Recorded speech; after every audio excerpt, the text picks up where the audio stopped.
It's magical. Just one glass makes any plant bloom like crazy.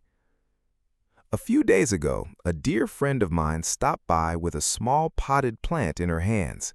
It had been sitting on her windowsill for almost 2 years, green, healthy, perfectly alive, and yet it had never once bloomed, not a single flower. She told me she'd tried plant food, she'd tried moving it to sunnier spots, she tried talking to it, and nothing worked. So today, I want to show you the exact one-glass solution I made for her, using something you almost certainly already have in your kitchen right now. And by the end of this video, you'll understand not just what to do, but why it actually works. Now, before we get to the glass itself, I want to gently clear something up because I think a lot of people carry an unfair kind of guilt about this. If your plant isn't blooming, it is very rarely because you did something wrong. Most of the time, it simply means the plant has everything it needs to survive, but not quite everything it needs to bloom. Surviving and flowering are two different jobs for a plant, and they require two different kinds of support. So if you felt discouraged, please know this isn't a failure on your part. It's just a small missing piece. Here's the common belief most of us grew up with. We were taught that if a plant looks a little tired or stubborn, the answer is always more fertilizer, the stronger the better. Bigger bag, bigger bottle, more of it. That's the story most garden shelves are still selling us. But here's the part that surprised me the first time I really looked into it. More fertilizer is very often the opposite of what a non-blooming plant needs. Most store-bought plant foods are loaded with nitrogen, and nitrogen is wonderful for leaves. It makes a plant lush and green and full.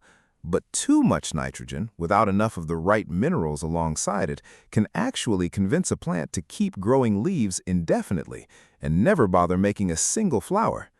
In other words, some of the most well-fed plants in the world are the least likely to bloom. So the real question isn't, how do I feed this plant more? It's, how do I feed it differently? That's where our one glass comes in. And I promise you, it's simple enough that you'll be able to make it in the next 5 minutes using something sitting in your kitchen right now. The ingredient is the humble banana peel.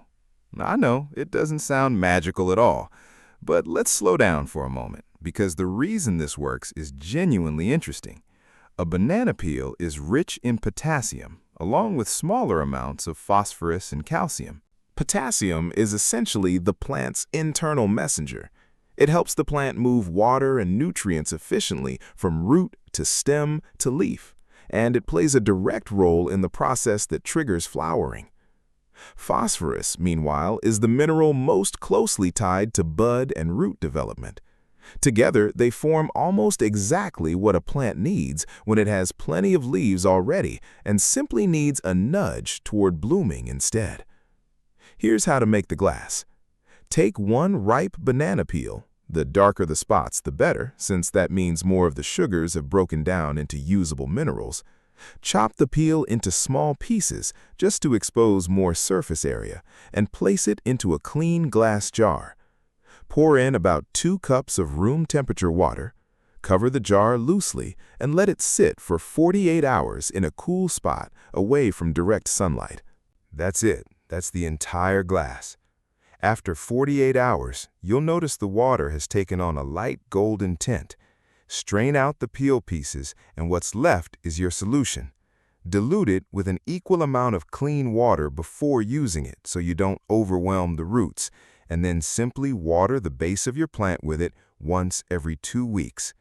You can also lightly mist the leaves with any leftover solution, since plants are able to absorb small amounts of nutrients directly through their leaf surface as well. Now, here's the part I want you to really pay attention to, because it's where most people accidentally go wrong. Timing matters just as much as the recipe itself.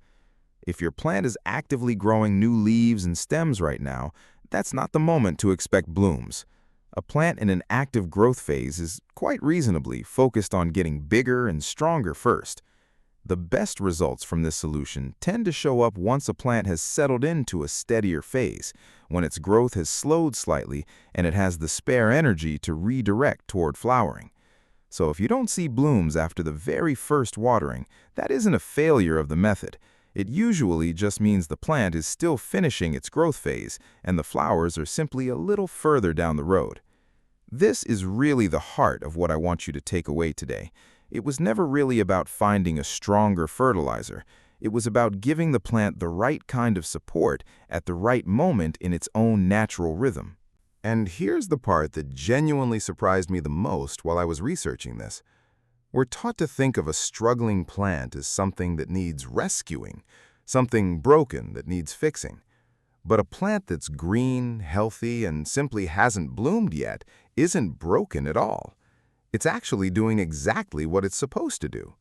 It's just waiting for one specific signal, potassium and phosphorus in the right balance, to tell it that now is a safe and supported time to spend its energy on flowers instead of leaves. Once you see it that way, the whole process feels a lot less like fixing a problem and a lot more like simply finishing a conversation the plant has already been trying to have with you. So here's what I'd love for you to remember. You don't need an expensive bottle from the garden center, and you don't need a green thumb passed down from your grandmother. You need one ripe banana peel, 2 cups of water, and 48 hours of patience. Feed it to your plant every 2 weeks. Be a little forgiving with the timing, and let the plant do what it already knows how to do. My friend's plant, by the way, is still a few weeks into this process, but the new growth has already slowed down, and I've started to notice the very first tiny bud forming near the top. I'll be honest with you, I didn't expect to feel quite as happy about a single bud as I did. If you decide to try this with a plant of your own, I would genuinely love to hear how it goes for you, so please do share it in the comments when you see that first little bud appear. And if today's video gave you something useful, staying subscribed means you'll be right here with me for the next one. Thank you so much for spending this time with me today, and I'll see you again very soon.